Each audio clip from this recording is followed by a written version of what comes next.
सपनों की ठेली। गांव का एक कोना, टूटी हुई झोपड़ी और सब्जियों से भरी एक पुरानी ठेला, यही था रामू का संसार। रामू, उम्र लगभग 40 के करीब, गहरी आंखें और मेहनत से झुलसा चेहरा। दिन शुरू होते ही वो अपनी ठेला पर सब्जियां सजाता और निकल पड़ता शहर की गलियों में। टमाटर लो, भिंडी लो, ताजा सब्जी ले लो की आवाज लगाता। रामू गरीब जरूर था, मगर उसके दिल में अमीरी की कोई कमी नहीं थी। उसकी सबसे बड़ी अमीरी थी उसकी बेटी गुड़िया, जो 10वीं कक्षा में पढ़ती थी और सपना देखती थी अफसर बनने का। रामू खुद अनपढ़ था, मगर गुड़िया को स्कूल भेजता और हर महीने की कमाई में से कुछ पैसे उसकी पढ़ाई के लिए बचाता। कई बार भूखा रह जाता, खुद पुराने कपड़े पहनता, मगर गुड़िया की किताबें और फीस कभी नहीं चूकी। एक दिन जब बारिश बहुत तेज हुई, रामू की ठेला पलट गई और सारी सब्जियां खराब हो गईं। कई लोगों ने कहा, अब छोड़ दे रामू, क्या मिलेगा इस मेहनत से। मगर रामू मुस्कुराया, मेरे सपने की कीमत सब्जियों से ज्यादा है। गांव के ही एक ग्राहक ने रामू की लगन देखी और उसकी मदद की, एक नया ठेला और कुछ पैसा उधार दिया।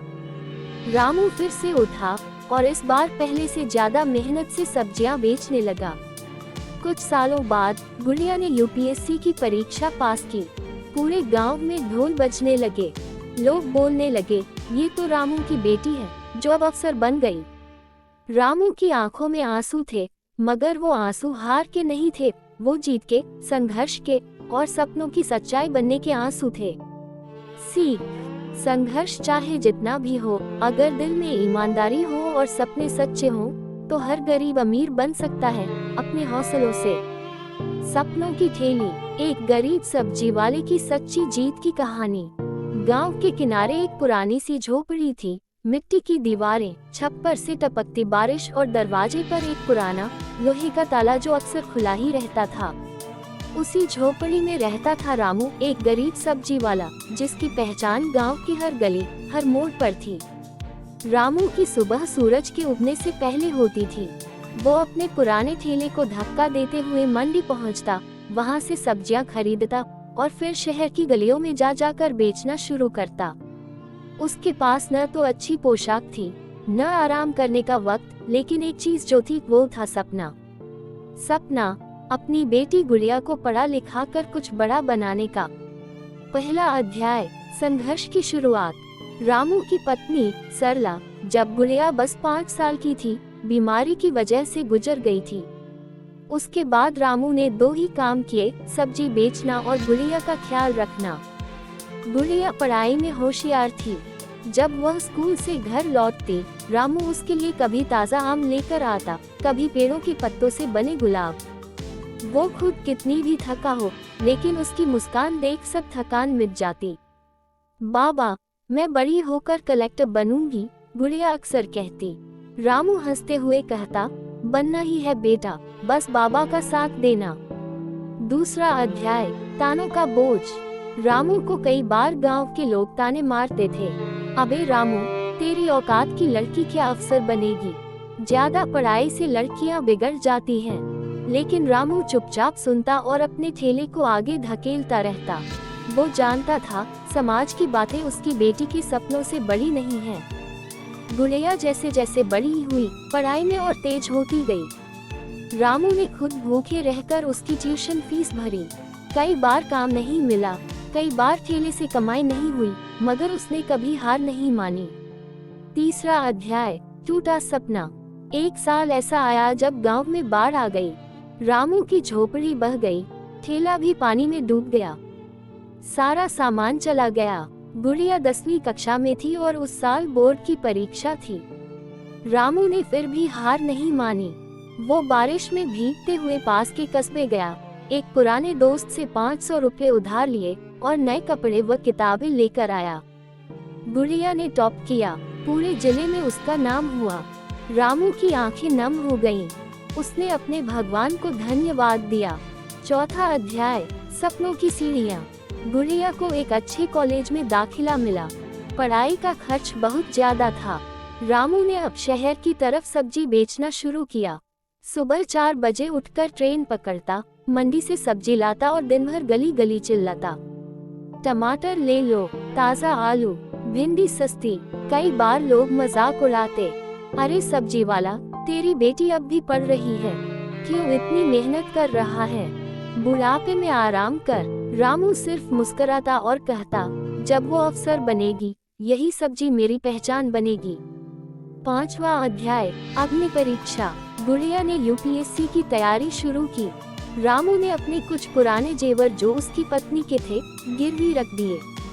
किताबें, कोचिंग, किराया, सबका इंतजाम किया। एक दिन रामू को चक्कर आ गया।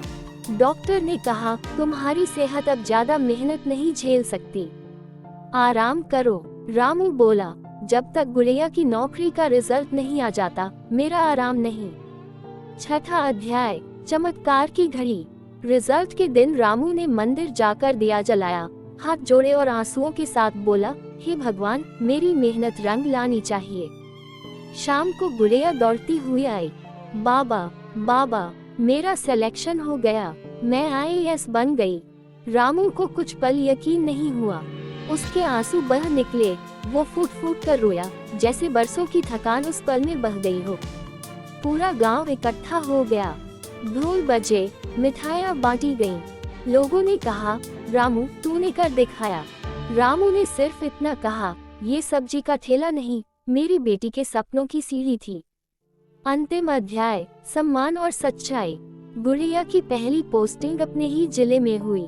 उसने अपने पहले भाषण में कहा, अगर आज मैं अफसर हूँ, तो सिर्फ अपने पिता की वजह से, एक सब्जी बेचने वाले, जो कभी थका नहीं, जो कभी झुका नहीं। गांव के स्कूल में रामू की एक मूर्ति लगाई गई, संघर्षशील पिता के नाम से। और रामू अब भी कभी कभी ठेला लगाता है, मगर अब वो सब्जी नहीं, प्रेरणा बेचता है। हर उस बच्चे और पिता को जो सपने देखने से डरते हैं। सीख, गरीबी कोई अभिशाप नहीं, असली अमीरी मेहनत, लगन और प्यार में होती है। रामू जैसे लोग साबित करते हैं कि सपने वो नहीं जो नींद में आते हैं, सपने वो है जो नींद नहीं आने देते। ये कहानी एक ऐसे मोहल्ले की है जिसे लोग झुग्गी बस्ती कहकर भूल जाते हैं, पर वहीं रहते हैं वो लोग जो सपनों को सिर्फ देखते नहीं, बल्कि उन्हें जीने की कोशिश करते हैं, चाहे जिंदगी कितनी भी बेरहम क्यों न हो। पहला अध्याय, बस्ती की सुबह। बस्ती की सुबह बाकी दुनिया से अलग होती है। सूरज निकलते ही किसी का चूल्हा जलता है, किसी की माँ पानी भरने निकलती है, और बच्चे बिना चप्पल के स्कूल की तरफ दौड़ते हैं। उसी बस्ती में रहता था छोटू, उम्र 13 साल। उसका असली नाम अर्जुन था, पर सब उसे छोटू ही बुलाते थे।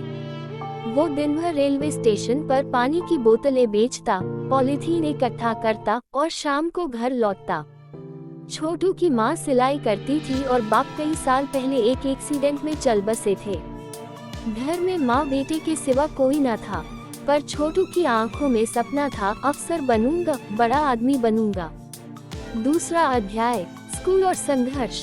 छोटू स्कूल जाना चाहता था, मगर स्कूल के मास्टर ने साफ कह दिया, पहले फीस लाओ।